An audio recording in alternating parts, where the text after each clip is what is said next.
Service your existing car with us right now, and it's worth £500 off your next car. Yes, at Macklin Motors Toyota, we'll give you a £500 voucher off any of our brand new Toyotas when you book in for a service with our expert Toyota trained technicians. We even have complimentary courtesy cars available, so book your service now and get £500 off any new Toyota. Visit macklinmotors.co.uk or see us at Kennishead Road, Darnley. Macklin Motors, the new name for Toyota sales and servicing in Glasgow. Valid on services till 30th September. Excludes Motability and fleet customers. One £500 voucher per vehicle purchased by 31st December. The Go Radio Football Show with MacklinMotors.com, representing some of the biggest motoring manufacturers across Scotland. Let's go!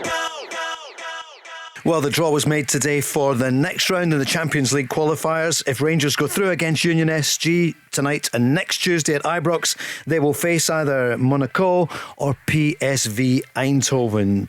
Tasty tie beckoning if Rangers go through. We'll talk more about that in a moment or two. Dundee United, they would play either Vicente or Riga if they get past AZ Alkmaar, which is a tough one for them this Thursday night. The home leg is on Thursday. It's Tannadice, isn't it? Yeah, it's a massive game from being at home. They need to get off to a good start in that game. But AZ Alkmaar, very, very good side. It's going to be difficult for Dundee United to progress, I think. That's Craig Moore. John Hartson. Hearts have been drawn with either Linfield of Northern Ireland or FC Zurich in the Europa League playoff. So it's not a bad draw for them. No. Again, it's one of these games, I think, under the lights at Tynecastle. Very difficult team to beat. The Hearts, I don't think they were great at the weekend, first half, but I think they turned it around in the second half and so much better. Got some good friends out in Edinburgh who are actually Hearts supporters. Sorry to the Hibs supporters as well, but no, they came back from the game and they weren't very happy with the first half performance. But again, Barry Mackay on the score sheet. But they will go into that game against Linfield. What was the other one, did it say? Yeah, FC Zurich. That might be a better game. I think that might be a better game for them. Think so. Yeah, because Linfield, again, it's kind of local. That's that derby kind of. For me, that can be a tougher game. Well, Hearts would be big favourites against Linfield, wouldn't they? Of course they would be. Of course they would be. But look at even Motherwell, Sligo. And what's that then to go through to the Europa League? Yeah, that's right, into the Europa League. Great to have Hearts back in that, isn't it? Yeah. Motherwell sadly went out against Sligo Rovers. Bit of controversy today. The away ticket prices this week. So St Mirren Aberdeen's going to be £26. So Motherwell St Johnstone, £25. Rangers Kilmarnock, £31. Ross County Celtic, £28. And Hibs Hearts, £33. It's a lot of money, Craig, isn't it, for people paying every other week to go to the away ground? Yeah, it is, Paul, and especially when travel. you look at now travel. So petrol prices, general food price, everything's going up, and I think there's a lot of people out there that are really kind of hurting financially. So this does probably seem a little bit on the rich side, if I'm being honest. But you understand, obviously, football clubs are still also trying to run a business and they've got expenses and all those kind of things. But can it be a little bit lower? I'm probably sure it could be. It is a really expensive day out now, isn't it? If you've got 2 or 3 kids, you get a programme, they all want something to eat at half time. You've already invested in the shirts and the kits for the kids as well at the start of the season. So, no, it's if you want to pay all these top players and, you want to, give them big wages and their demands and agents' fees and things like that. Sometimes it's the ticketing prices that have to go up, and then it's the general supporter, the public that want to go and support their team. They have to suffer. Do you think the players are aware of how tough it is for people? No, I don't know. I think they're all in a bubble. Really? Yeah, I do. I'm aware. Craig's aware because we're ex-players now, and we're outside the bubble. I think when you're in there, you turn up on the bus, you get spoilt, the light bulb goes in your house and you phone up somebody from the club, can they come and fix the light bulb? Yeah. All that sort of stuff. It's all there for you. You can have as many tickets as you want. I struggle to get tickets now to get into any ground. As a player, you can have basically what you want. All you have to do is make sure that you perform on a Saturday for that 90 minutes. For me, it was getting goals. It was behaving myself through the week, training properly, getting myself, in the right mindset for the game.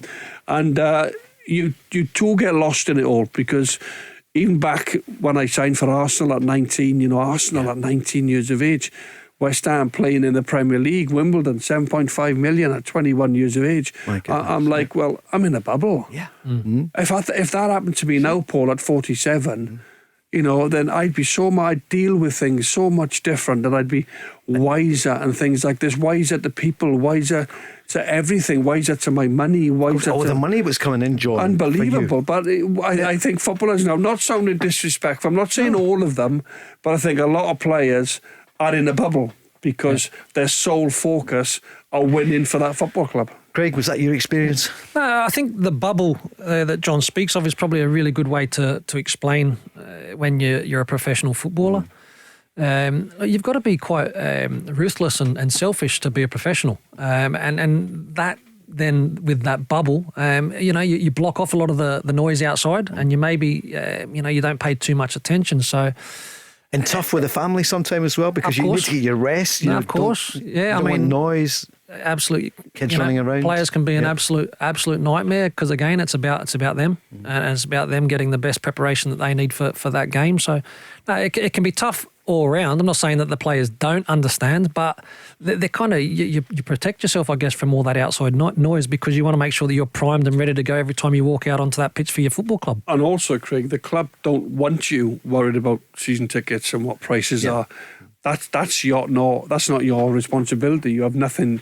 You don't add anything to that. That's the club's prerogative. That's their problems. They deal with that. All they want you to do is represent this football club and do the right thing. Be what's it called? Not an ambassador. Be somebody that the young kids, the young supporters look up to and perform. A role model. Role model and perform on a weekend. I'll tell you, well, there's role models for women in football, isn't there? With the Lionesses winning at the weekend, the Euros against Germany, and I see, for example, Rangers women's are going to be playing at Broadwood. In this coming season, so that's right. It was, So, Craig, we hope that really takes off in Scotland. There have been strides in recent years. We did well a few years ago under Shelley Kerr. So the national team, we want to see it do well. And obviously Rangers are full time now. Celtic, Hibs, Glasgow City, who've led the way until 2022. They have. Yeah. But we talked about it last night. But it's great encouragement for young women, young girls to play football. Well, ever since England have had the success, it's been everywhere. Mm-hmm. It's been everywhere. Probably not great for the Scottish people to hear, but in terms of women's football, Paul, it's. I speak about it a lot. It's going gangbusters and will continue to do so. You've obviously just had that tournament that's passed. It's going to encourage a lot of young girls to want to follow their dreams in that particular sport. You've got the Women's World Cup next season or next year in Australia as well. So it's growing. Right, Craig. Decision time now. Tell us, who do you think, Craig Moore, who is going to win the title this year? You know the answer, Paul. Yep. You know the answer you're going to get. I'm going to go for Rangers. Be careful, Craig. Be careful. You might get accused of being biased. No, being biased. You might get accused of being bitter. You might get accused of being paranoid. Be careful. I'm not going to. Not in here. Certainly not in here. But one or two other quarters. For me, my choice is Rangers. I believe that the two squads, both Rangers and Celtic, I think are very, very close. You need a little bit of luck in terms of players you can get on the field throughout the season, suspensions, games, blah, blah, blah. But for me, there is a test for Rangers. If I do have any doubt, Paul, it's Rangers have shown over the last period of time that after a spell, after a break, and we've got another break again with the World Cup and what have you, haven't performed, haven't done what's been required coming back. So that is a concern. That is a concern for me. But do I feel as if it's going to be a close title? Absolutely. Do I think the Rangers can win it? Absolutely. Who are the game changers then for Rangers that will see them? You think is it going to be down to the 4 games against each other? Nah, I mean, we say, I don't know. For me, there's points that are dropped elsewhere, so you can't just say it's going to be the Rangers-Celtic matches. I think that and look at Saturday. Sorry, they could have been. Could have exactly could right. Have had 2 goals. There's some tough places to go to. You've got to be at it every single game that you play Rangers or Celtic, because people are trying to knock you off your perch all the time. And if you have a sloppy start, Rangers had a sloppy start. Livingston done ever so well to hang on.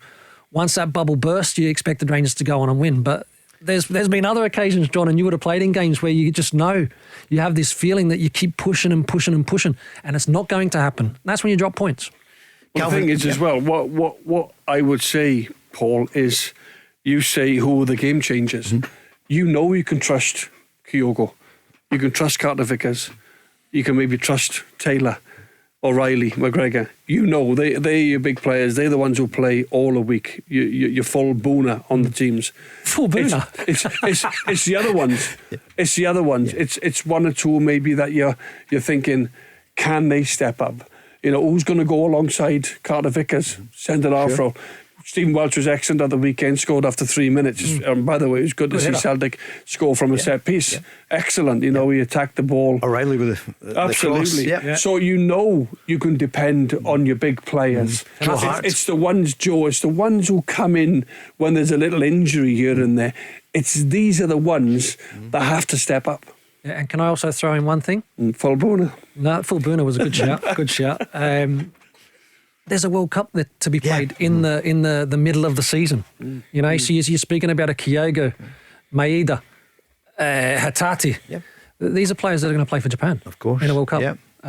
So there's a little bit more that potentially throughout this season than any normal season. Look, I think there's two great squads. It's nice to see all the other teams also strengthen, Paul, because it makes for a better competition. And of course, I was going to say your pal, but your fellow countryman, Ange Postecoglou, he's still saying he wants another couple of signings before the end of the window. Yeah, and does that worry you? Is the Celtic squad slightly stronger at the moment, Craig? In terms of probably the players that I have fit and available, I couldn't probably disagree with that, Paul. I think when, Morelos for me is a big one. Yeah. He's a big one. Kent's missing tonight, blah, blah, blah. But I think that Celtic at the moment are probably stronger in terms of physically available. But I think that, like I said, the season and the little bit of luck that you need in terms of, look at Celtic last season when Kyogo was out. Giacomakis, who was quiet, all of a sudden goes boom.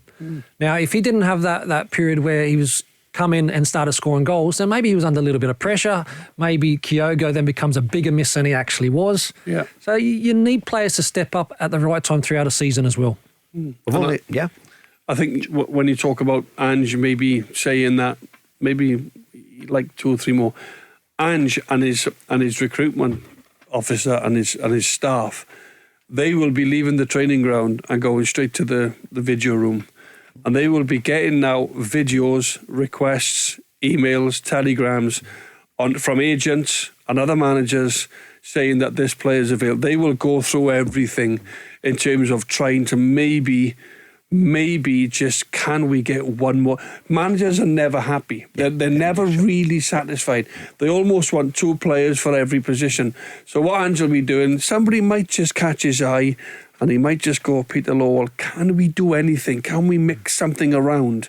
Can we maybe offload someone just to bring maybe 1 or 2 more in? These are the other side of the recruitment and the management, if you like, that people don't quite see. To Michael Nicholson, don't know if Peter is chairman yet, but we can maybe talk about that later. But it was key. It was key what John said at the end there, offload. I think before Celtic would go about any more business, I think they would need to offload players. So James McCarthy, there's chat. We'll go back to that. Peter Lowell is still a big player at Celtic. Don't forget that. You know, Jetty, Julian, you've got McCarthy that's been mentioned, you've got, who else you got in there? Mikey Johnson, that probably, is he going to get the game time that he wants as a professional football player? Sometimes it's easier to bring players in than to move players out. People get comfortable. Well, look at Yeti. If Yeti's on, I don't know, I'm guessing, if he's on big money, you're thinking, him and his representatives are going, I got nothing against Yeti. Maybe I'm not speaking, but he will probably never earn the amount of money that he's earned now over a 3 or 4 year contract. Coming from your own club, from West Ham. Do you know what I mean? Top dollar. Yep. It's like all of a sudden, so you're trying to do a deal, then you're trying to, can we give him a little bit more of a signing on fee? How can we deal with the wages? Can we have them spread them over so many years? These type of things. So it's hard to move players out when they get comfortable at a big club. Christopher Julian, is it over for him at Celtic? I just don't think Ange fancies him. I just don't, whatever. And I think 2 things. I don't think Ange fancies him. I'm not too sure whether he'll be forced to play him at some stage if there's an injury. There's only a month to go in the transfer. If they can offload him before the end of the window, I think they will. They'll try and maximise what they can get for him. And another point is, over my dead body, Ange Postecoglou will not change from 4-3-3. No, never. He's not going to adapt in Europe. Will not change. He won't change. I'm loving how people are saying that now. Yeah. When I said it when he first come in, he's got to change. I go, he will not change. So I agree with you, John. I agree with you. People said he'll run out of steam, by when the leaves come down. When Craig said that, I might have been on the show with him. I would have gone, well, he has to, Craig. He has to maybe look to, when you're up against it, could he put two defence, two in front of the back four? What can he do? Does he go more stringent and tell the full-backs to stay back rather than push them on so they make an overload in the middle of the park like Ralston and Taylor do now? But then I thought to myself, in recent weeks, I've made a few inquiries into that. But I know the big fella, he ain't gonna change, and he ain't gonna change. He ain't gonna bow under pressure. That's one thing this man will never do. It's fascinating, isn't it? It's going to be some season. John, you mentioned there Peter Lawwell. Of course, the chairman Ian Bankier is going at the end of the year, so the 1st of January there'll be a new chairman of the club. Do you think it's going to be Peter Lawwell? There was something in the papers at the weekend suggesting it would be. I mean, he had some record as chief exec over those many years. He worked for many years with Dermot Desmond as well, the current owner of the football club, the major shareholder. So that was a relationship that brought Celtic an awful lot of success. Again, you'll have people coming on and saying, I'm not too sure whether Peter with the purse strings and things like that, whether he really goes out and pays big money for. But Celtic are in the Champions League. The finances are there. You said earlier on in terms of what Celtic have ended up, whether they're financially, in a good place now. So I think Peter's got so much experience. He knows the club inside out. He knows how to do deals, and I think he's passionate about it. And I believe possibly he may feel he jumped a little bit too early without really giving it an awful lot of thought, because I know Dermot Desmond didn't want him to go. And now he's got an opportunity to come back in. I think you may well see Peter return, as chief executive or probably chief executive. Chairman, because Michael Nicholson seems to be doing a good deals, job. Peter. Yeah, sure. He loves doing deals. Were my listeners working properly there? But we're talking about Peter Law, but is his son not coming in as potentially the head of recruitment as well? This is Peter, the chairman position there, with Ian Bankier going later in the year. It didn't end well, of course, that season when they were going for 10 in a row. It was COVID times. Remember the protests. Seems a while ago now, doesn't it, in some ways? And you mentioned about Rangers, which is how this section started, how you think who's going to win the title. That was just the start of 2021. Celtic went to Dubai. The rest was history. Wheels fell off. And Rangers actually did come back well for the first time. No, you're right. And because 3 or 4 seasons Rangers haven't come back. That was the one season where they did come back and things didn't really happen for Celtic on their return from Dubai. 21 years ago today, John Hartson, you were signing for Celtic, but you're in great form today to be here in the Go Radio studio. Yeah, great. Yeah. It was a great moment, and I love coming in. It's a good show, especially when I work with Craig. The Go Radio Football Show with MacklinMotors.com, representing some of the biggest motoring manufacturers across Scotland. Let's go! 6:25, it's Tuesday evening. European football coming up in about an hour and 20 minutes. Rangers in action in Belgium, in Brussels. The crowd, they've moved the stadium, haven't they, Craig, to a bigger stadium because their own Union SG is tiny. Yeah, it's only a tiny stadium. That's probably, I guess, part of the rebuild process.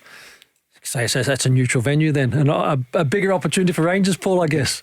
The table looks like this here in Scotland after just one game. On 3 points, Celtic, Hearts, Rangers, Hibs and Motherwell. On 1 point, Dundee United and Killie, after that result down there at Kilmarnock. Welcome back to the big time. And then with no points after that first game, Livingston, Ross County, St Johnstone, St Mirren and Aberdeen. Worrying time for some of the managers even this early, John, isn't it? Graham Alexander has gone already. And when you look at the bottom, St Mirren were in the start hasn't gone well for them going out of the Premier Sports Cup. St Johnstone having a tough time as well.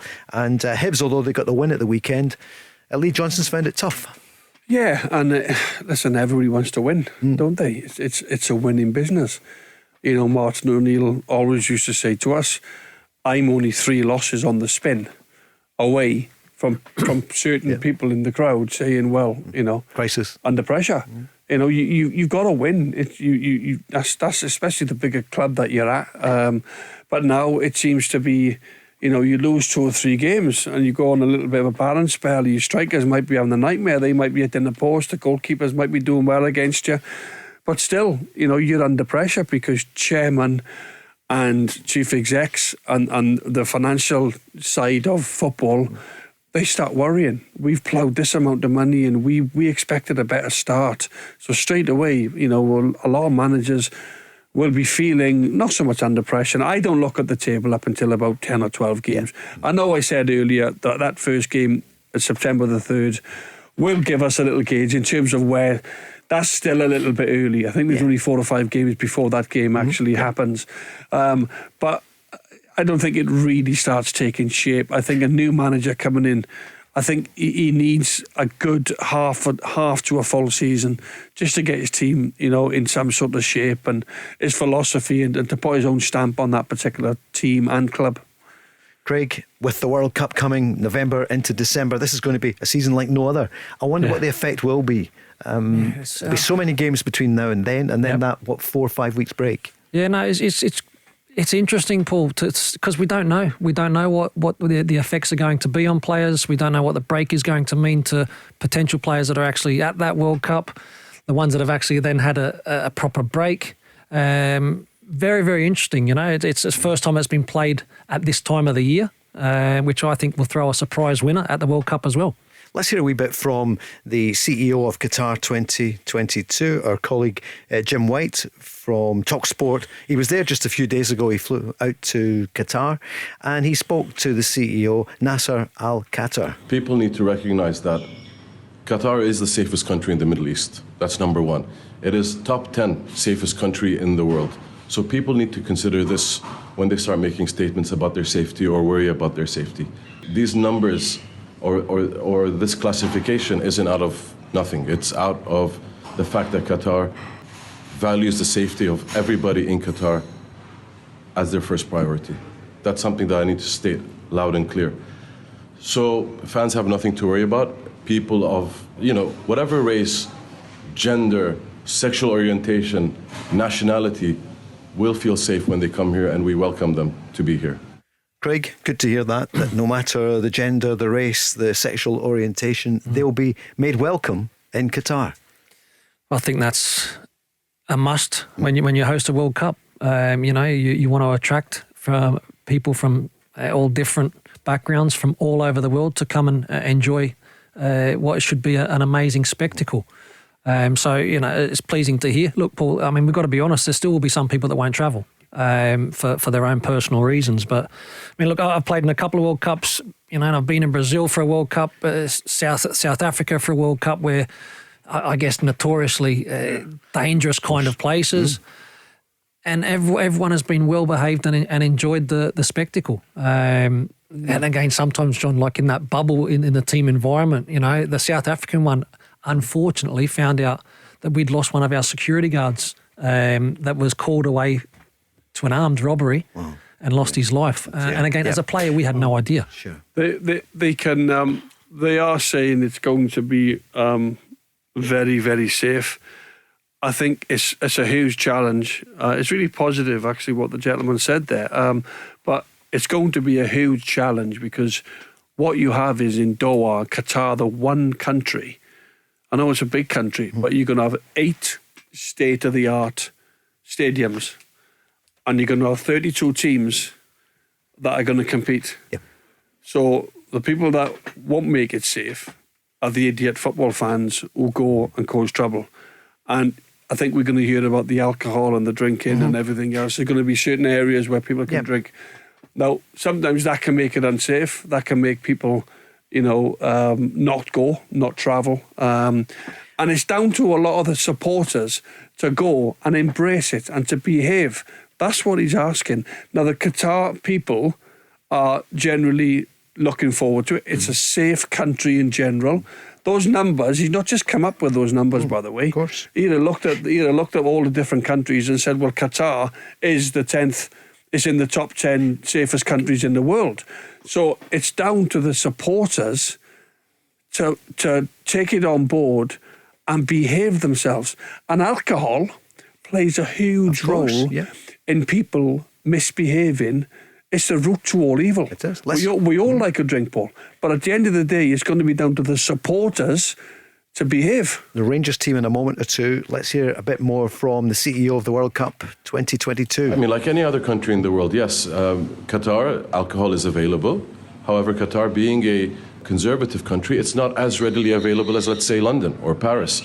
So it's available. We're creating certain destinations and zones for people to be, enjoying themselves, being able to have a drink if they don't want to be in a hotel setting. And look, it's going to be fine. All the beaches in all the hotels here, there's nice places where people hang out, swim, they can have a drink. And like I said, the fan zones that are going to be here, it's going to be something interesting and enjoyable for the fans. I can tell you that much.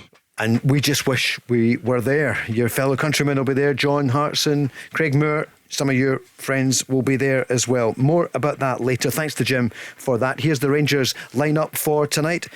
The goalkeeper is John McLaughlin. Tavernier, Goldson, Sands and Barisic. Lundstrom, Kamara, Jack. Thielmann and Matondo are in. And Cholak through the middle. I'm sorry about my my team there. I think I'm only 2 out. Craig's about 7 out. No, I don't think I'm 7 out. But again, you say that I've got an inside lane. I nailed Matondo. I nailed Jack. I nailed Lundstrom. I never got Sands. I nailed McLaughlin. But listen, it could have gone any other way. Why? Ask me next week, Paul. I'll give you a different. I'll give you a different team. It's because he's got such a huge interest in Rangers. That's why he nailed. That's why he nailed those decisions. I think I swung you on Ryan Jack. He got rested, I think, on the artificial surface at Livingston. Certain to come back in, I felt, tonight. On the bench, McGregor and McCrory, Ridvan, Davies, King, Devine, Davis, Lawrence, Arfield, scorer at the weekend, Wright and Fashion Sakala. So Rangers again, McLaughlin, Tavernier, Goldson, Sands and Barisic, Lundstrom, Kamara and Jack, Thielmann and Matondo and Cholak. Craig Moore, what do you make of that lineup? What I make of that lineup is it's an exciting one. You look at Thielmann and Matondo, good pace.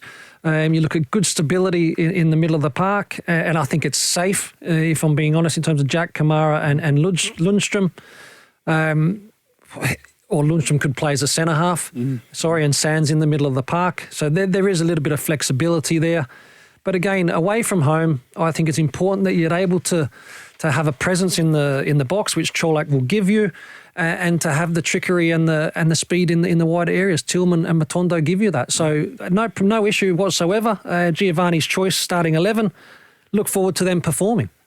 And they can get the result. Do you think they will? Look, I think it's going to be a really tough match. I mean, the whole idea of this match is to make sure that you can come back to Glasgow, game still on. And a win, even a draw would be... Draw for me is not a horrible result. No, sure, for next Tuesday night. You'll be there next Tuesday. John, what do you make of the lineup? So we now know, does that tell us now John McLaughlin is the number one for this season? No, I think I made the point. I think Alan McGregor will play lots of games this season. But it's not a position, a goalkeeper, where you can chop and change too often. Keepers need to stay sharp. And the defence need to know who they're working with, don't they? Well, yeah, and I think Alan McGregor's a top-class keeper, and he's still got an awful lot to offer. It's just a manager. I think McGregor will play. There's cup matches and things like this also. But I think Lundstrom, Rangers have put him in a position in previous years where he sits in front of the back four, in between. Other times it'll have been Balogun, Goldson, but obviously tonight I think it'll be Sands, Goldson. And then if Rangers come under a bit of pressure, or they need to just sort of shore up that back three, Lundstrom can just go in the middle of Sands and Goldson and just play like that quarterback, if you like. Just sweep up, intercept, get it, give it to Jack on the half turn, and then you're looking to play in Matondo and Tillman in particular. So that's the way they'll play. They did it very effectively last season, using that 4-1-4 with Lundstrom. When he can, he'll break forward when he's got space to run into. But in general, he will look to, as I said, strengthen that, go to a back three rather than a flat back four, if you like, at times. Yeah, it's interesting to know exactly what that cue is, because it is like a hybrid kind of position that Lundstrom played. Sometimes he comes back and helps build up as a three, and then other times he's further in the middle of the park, obviously to make sure that they're not outnumbered. Both Lundstrom and Sands have the ability to play that kind of role, because they can both play that midfielder position or the centre half. So it's a good dynamic to have. Very good, and it worked last season, more so in Europe, didn't it? They're very accustomed to playing that system with Lundstrom in that role in front of the back four. Van Zier versus Sands. Let's see who's lining up against each other. So the striker that they had last season has gone. He went during the summer. They reckon that Sands... Have you been impressed? Sands wasn't really in the equation a couple of weeks ago, but of course with John Souttar at home, Ben Davies not yet ready. But he has partnered up well before, hasn't he, with Connor Goldson? He has. For me, Sands had a season which was all about just settling in, I think, last season. He didn't set the world alight. He was steady. Maybe we were all expecting a little bit too much too soon from him. But I think it was very much a settling season for Sands. I do expect him to grow this season and the experiences that he had. Like I said, I expect him to be better this season. And he needs to be, because you want to be a starting 11 player. So how do I do more to get into that starting 11? It's interesting to see how Sands can do. How impressed were you by Giovanni Van Bronckhorst, the way he adapted? And he changed things when he had to, especially in Europe. For me, that's a strength of Giovanni. And that's where he's very, very different to Ange Postecoglou. Ange will maybe make changes in a match, but not change the way that he plays. Whereas Giovanni will make changes and tactical changes in terms of the way that he plays. He'll change a formation. So again, there's no right or wrong. There's two different coaches with their own philosophy and methods. But Giovanni, he's brave to make big calls, Paul. And majority of the time, I've got to say, he's got them right so far at the football club. John, would you agree? Well, I think we praised Rangers last season, right up until the Europa League final and in the Europa League final. And every other week we come on here and they beat in Dortmund 4-0. Tactically, you've got to be right. You've got to set up absolutely perfect, to beat these brilliant European teams. Other teams that they played, Braga, difficult away games to go to. And every single week we're coming on and we're saying, by the way, because I can't say it wasn't a shock, because some of the results were a shock, but sometimes that's down to these little adjustments that the manager is making, playing players where he didn't quite think. I talked about Aribo playing him centre forward in the final, scores the goal. These type of things. So I think we've waxed lyrical over Giovanni Van Bronckhorst. We know he's tactically very, very astute. You think Rangers will be going through, John, over the two legs? I think it suits Rangers to play away in the first leg. But what they've got to do, they've got to stay in the game. They've got to stay in the game. You said they've changed the ground tonight, Paul. Union, SG. Yep. So for me, they've got to stay in the game early on, because they don't want to be chasing the game, taking risks. So if they can stay in there, I know there's no away goals now. The away goals rule, they don't count anymore. And not give themselves too much to do next Tuesday when they take this team back to Ibrox. If they can come away with a 1-1, even a 1-0 defeat at times last season was a good result for them. They were always very confident of turning that result around, which they did. You can't keep going back to the well, by the way. You can't keep relying on getting beat, But I do think stay in the game tonight, and I fancy them strongly next week, next Tuesday night, to go through. The Go Radio Football Show with MacklinMotors.com, representing some of the biggest motoring manufacturers across Scotland. Let's go! Paul Cooney with Craig Moore, John Hartson on the Go Radio Football Show with Macklin Motors. We're here again tomorrow night. Peter Grant and Barry Ferguson will be with us. We're on Thursday and Friday as well. Rangers in action tonight, as we know, against Union SG of Belgium. They start with McLaughlin, Tavernier, Goldson, Sands and Barisic, Lundstrom, Kamara and Jack. Cholak up front, he's got Tillman and Matondo, real speed alongside him supplying there. On the bench, Alan McGregor, McCrory, Ridvan, one of the newcomers, Davies, another newcomer from Liverpool, 4 million, King, Devine and Davis, Lawrence, of course, John Hartson was talking about him. Craig, you like him as well. Arfield, scorer at the weekend, along with Tavernier, Wright and Fashion Sakala. More about that in a moment or two. Craig, you're going for Rangers for the title. John, you're going for Celtic. It's going to be some season. Who is going to win in England? Craig, who do you think is going to win it? See, Liverpool won the Community Shield. Does that tell us anything against Man City? Well, I'll tell you what, I like the look of this Darwin Núñez. I really do. I mean, do I see it coming outside of Liverpool or Man City? Probably not. I think Liverpool can win the title this season. I think that Tottenham and Man United plus Newcastle will be huge improvers. Huge improvers. Yeah. Newcastle top 6. Is that what you're saying? I think they'll be thereabouts, yeah. John, what do you think? I think Man City again. I think Haaland... I thought his movement at the weekend, people could say he missed a couple of massive opportunities in the game to make the game a little bit more respectable. I thought actually Liverpool were better on the day, but Haaland, I never minded missing chances, Paul. I think when you're not getting opportunities, that's when you got to think about, am I making the right runs? Am I getting myself available for wingers to pick me out or to cross balls into me? I thought he did excellent in the game. The only downside to it was he fluffed a few chances. But he will score, I believe, a bundle of goals in that team.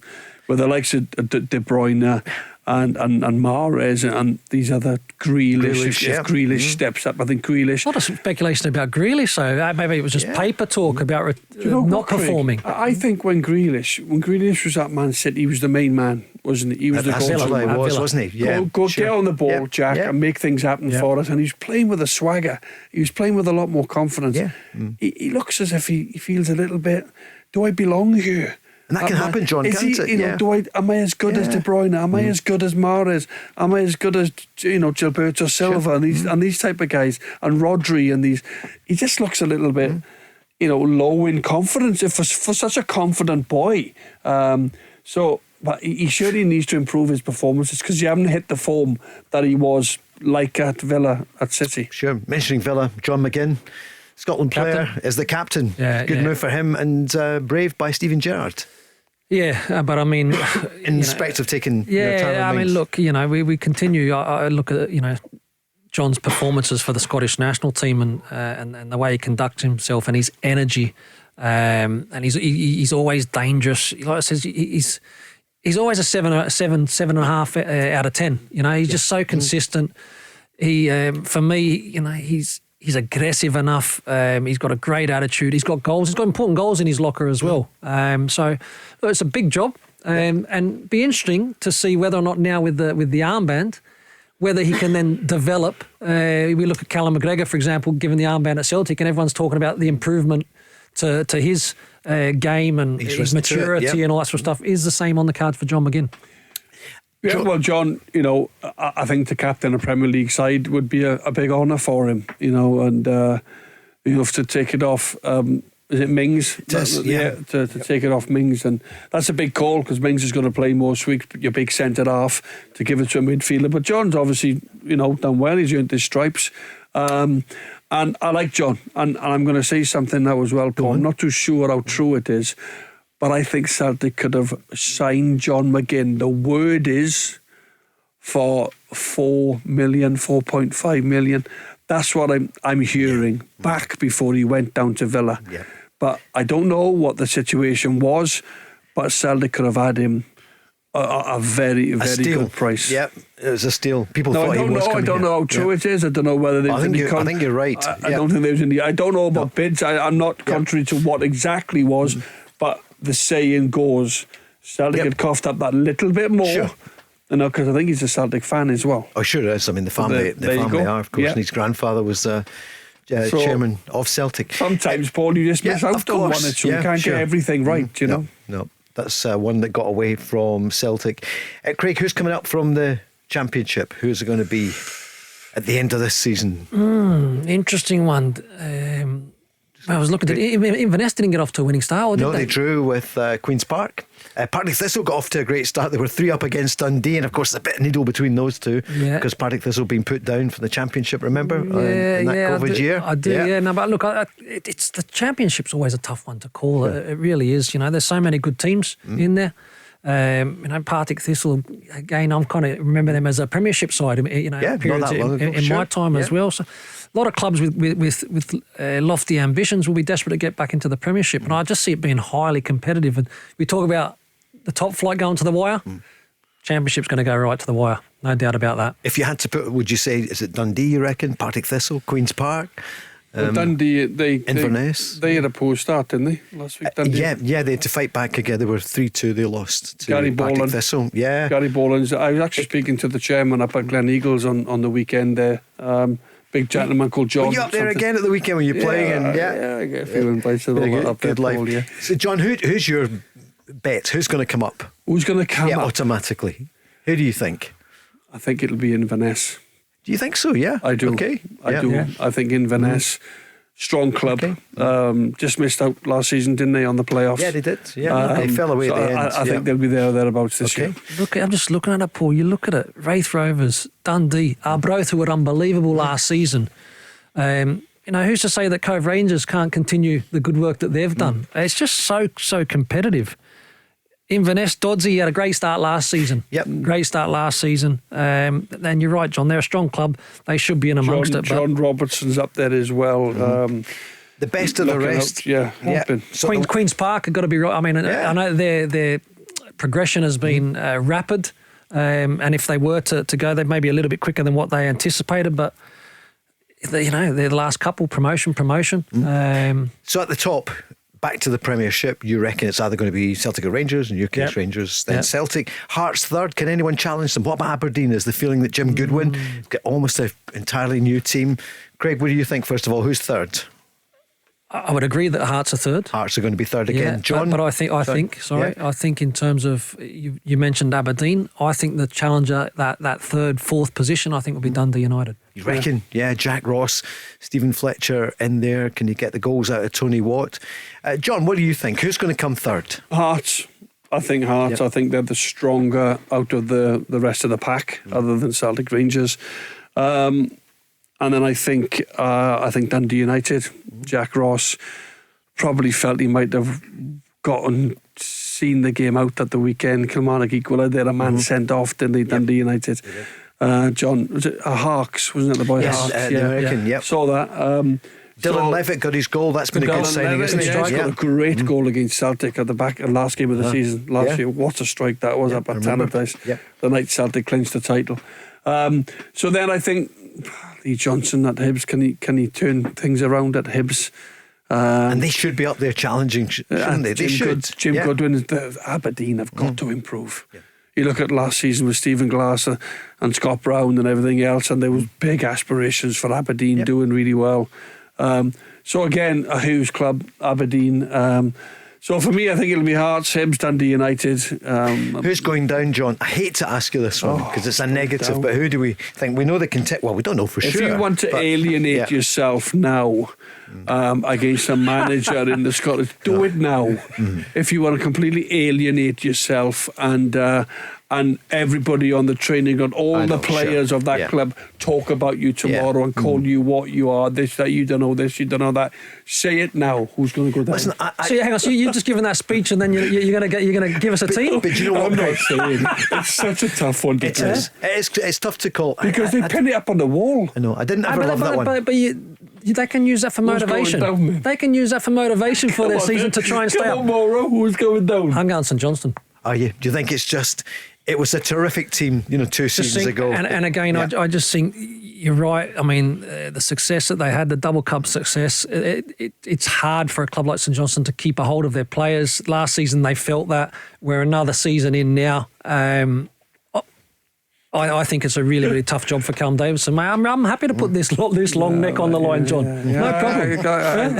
I think St Johnson, maybe. St Johnson, maybe. Wow, there you say that. I know. And Callum Davidson, he must have been gutted. And again, I don't really know Callum Davidson, and he's done a wonderful job. It's not a personal thing. I just think it's really, really tough for him there. I think he needs a better season than last season. He'd be looking for, wouldn't he, Callum Davidson? Because after remarkably winning the 2 cups, you know, and then obviously last season they probably felt, look, we know he's got great talent, we stick with him. But Callum himself would come on and say he needs a much better season this season than what they had last year.